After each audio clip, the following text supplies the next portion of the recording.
अस्सलाम वालेकुम फ्रेंड्स, मेरे सब कह रहे होंगे इंशाल्लाह। आज का वीडियो है बॉबकैट, स्टार्ट नहीं हो रहा है, इसको चेक करेंगे, देखते हैं क्या प्रॉब्लम है। हेल्प मार।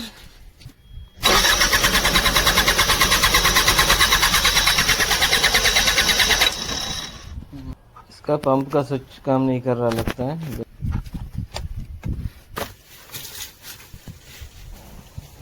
देखें, स्विच चेक कर लेते हैं। ये वाला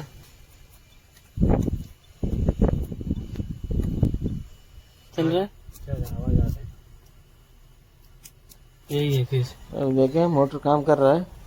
मुमकिन लोड ज़्यादा लेके मुमकिन फ्यूज उड़ गया होगा। 1 2 3 4 चौथा नंबर। फ्यूज सही हो गया है, अभी चेक करेंगे स्टार्ट करके। सही हो गया है इंशाल्लाह। आज की वीडियो करेंगे, वीडियो पसंद आ गई तो चैनल को सब्सक्राइब करें, लाइक करें, शेयर करें। जज़ाकल्लाह खैर। अस्सलाम वालेकुम।